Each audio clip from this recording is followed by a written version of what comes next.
प्रिय छात्र एवं छात्राओं, आज हम पाठ्य पुस्तक से परीक्षा में पूछे जाने वाले गद्यांशों की व्याख्या के संबंध में चर्चा करेंगे। आप जानते हैं कि कक्षा 9 से कक्षा 12 तक के हिंदी विशिष्ट के प्रश्न पत्र में गद्यांश की व्याख्या करने का प्रश्न अनिवार्य रूप से आता है। इस पर निर्धारित अंक 4 होते हैं। इस संदर्भ में सबसे पहले मैं आपको बताना चाहूँगा कि आपकी जो पाठ्य पुस्तक होती है उसके प्रारंभिक पेज पर विषय सूची दी जाती है। विषय सूची में पाठ का नाम, रचना का नाम एवं लेखक का नाम दिया जाता है। आपको करना ये है कि विषय सूची में गद्य खंड के जितने भी पाठ हैं, हमें उन सब पाठों के नाम याद करना है, उनकी रचनाओं के नाम याद करना है, कौन सी विधा है, निबंध है, कहानी है, एकांकी है, नाटक है, एवं उसके लेखक का नाम याद करना है। क्योंकि वार्षिक परीक्षा के प्रश्न पत्र में 5 अंक पर जो सही जोड़ियां आती हैं, उन सही जोड़ियों में लेखक का नाम एवं रचनाओं का नाम जरूर पूछा जाता है। इससे 2 फायदे होंगे। एक तो सही जोड़ी वाला प्रश्न भी आप हल कर पाएंगे, और दूसरा, जब किसी गद्यांश की व्याख्या करेंगे तो उसमें भी आपको पाठ का नाम एवं लेखक का नाम देना होता है, तो इसका भी यहाँ पर आपको लाभ मिल जाएगा। अतः एक कार्य करने से आपको 2 लाभ मिलेंगे। चलिए आगे बढ़ते हैं।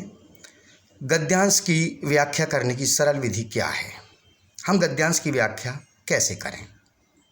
प्रिय छात्रों, सबसे पहले प्रश्न पत्र में आए हुए गद्यांश को भली भांति पढ़ लेना है।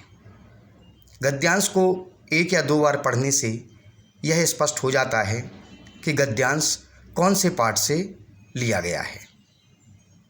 उसमें शब्दों के द्वारा, उसके भाव के द्वारा हम यह समझ जाते हैं कि यह गद्यांश अमुक पाठ से लिया गया है, एवं इसके लेखक जो हैं उनका नाम भी हमें याद आ जाता है। तो इस तरह से गद्यांश को पढ़ने से पाठ का नाम और लेखक का नाम हमारे दिमाग में आ जाता है। चलिए, सबसे पहले गद्यांश की व्याख्या करने के लिए हमें संदर्भ देना पड़ता है। जैसा कि मैंने आज अपने द्वारा बनाए हुए नोट्स भी हिंदी के ग्रुप पर सेंड किए हैं, उसमें सबसे पहले लिखा हुआ है कि जिस गद्यांश की हमें व्याख्या करनी है उसका संदर्भ लिखना है। नंबर 1 पर संदर्भ आता है, नंबर 2 पर प्रसंग आता है, नंबर 3 पर व्याख्या आती है, और नंबर 4 पर आता है विशेष। क्रम से हम इन चारों अंगों को समझ लें। सबसे पहले गद्यांश के संबंध में हमें संदर्भ लिखना होता है। संदर्भ का तात्पर्य है कि गद्यांश कौन सी पुस्तक से लिया गया है, कौन से पाठ से लिया गया है, और इस पाठ के लेखक कौन हैं। अर्थात हम जब भी किसी गद्यांश की व्याख्या करेंगे तो सबसे पहले उसमें संदर्भ लिखेंगे। संदर्भ के आगे लिखेंगे पुस्तक का नाम, पाठ्य पुस्तक का नाम लिखेंगे, हिंदी विशिष्ट, स्वाति। इसके पश्चात पाठ का नाम, जिस पाठ से गद्यांश अवतरित हुआ है उस पाठ का नाम लिखेंगे, और इसके पश्चात उसके लेखक का नाम लिखेंगे। इस तरह से इन 3 बातों की जानकारी लिख देने से हमारा संदर्भ पूर्ण हो जाता है। संदर्भ के पश्चात हम बढ़ते हैं दूसरे बिंदु की ओर, जो कहलाता है प्रसंग।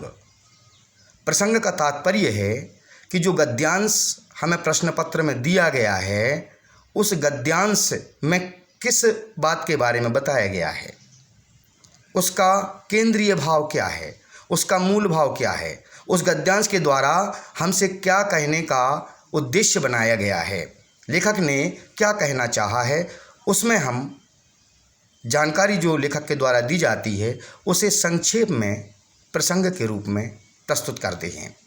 शब्दावली कुछ इस प्रकार होती है कि प्रस्तुत गद्यांश में लेखक ने इस बात के बारे में बताया है और उसका उल्लेख हम संक्षेप में कर देते हैं। इस तरह से संदर्भ पूरा हो जाता है, नंबर 2 पर प्रसंग पूरा हो जाता है।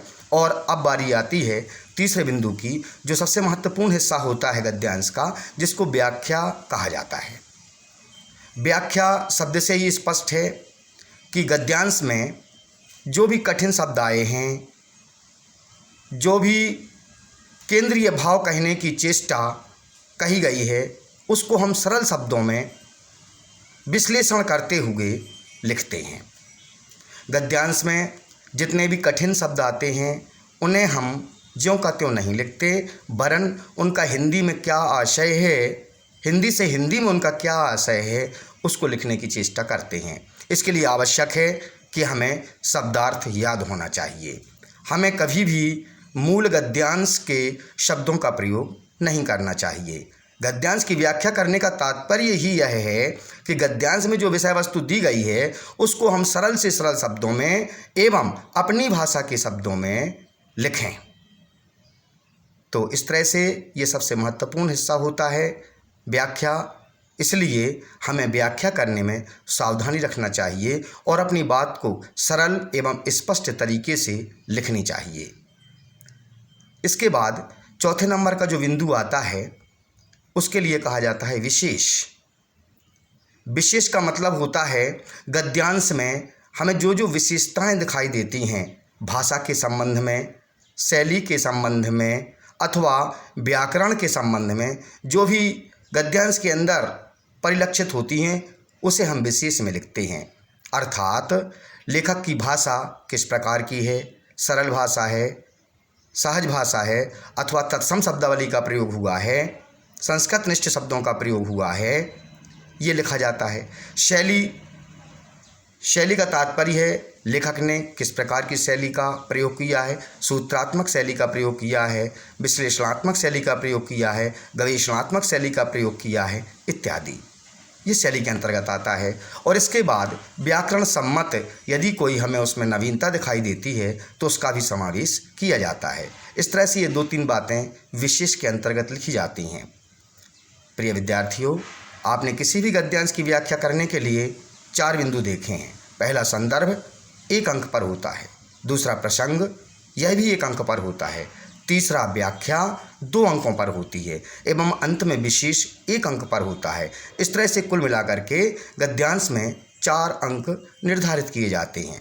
आप जानते हैं कि प्रश्न पत्र में गद्यांश के संबंध में 2 गद्यांश दिए जाते हैं, बीच में अथवा लगा होता है और किसी एक को सरल करना होता है, किसी एक को हल करना होता है, किसी एक का उत्तर लिखना होता है। तो आप पहले दोनों गद्यांशों को आसानी से पढ़ लें, उन दोनों में आपको जो ज़्यादा सरल लगता हो उसके लिए आप प्रयास करेंगे। इस तरह से आप किसी भी गद्यांश की व्याख्या सरल शब्दावली में एवं सरल ढंग से, सरल विधि से सीख सकते हैं, कर सकते हैं। परंतु स्मरण रहे, पाठ्य पुस्तक में जो पहले हमें विषय सूची दी गई है जिसमें पाठ का नाम, रचना का नाम एवं लेखक का नाम होता है, ये हमें भली भांति याद कर लेना चाहिए ताकि परीक्षा में एवं सही जोड़ियों का मिलान करते समय हमें पर्याप्त अंक प्राप्त हो सकें, हमसे त्रुटियां ना हो सकें एवं अच्छे से अच्छे अंक परीक्षा में प्राप्त कर सकें। तो इस वीडियो के माध्यम से आपने किसी भी गद्यांश को हल करने की विधि जानी है। आप इसे सुनकर के और स्वयं प्रयोग में ला करके अच्छे से अच्छा उत्तर लिखने की चेष्टा कर सकते हैं ताकि आपको सर्वाधिक अंक प्राप्त हो सकें। हमें आशा है कि आप हम लोगों के द्वारा की जा रही मेहनत का भरपूर फ़ायदा उठाएंगे। जो नोट्स हम लोग बनाते हैं वो आप तक पहुंचाते हैं, उनको ज़रूर पढ़ें। जो वीडियो आपको बनाकर भेजे जाते हैं उनको भी आप देखें, उनका अनुसरण करें और उसके अनुरूप कार्य करें। सभी छात्र छात्राओं के लिए एक बार फिर आपके राजौरिया सर का बहुत बहुत धन्यवाद।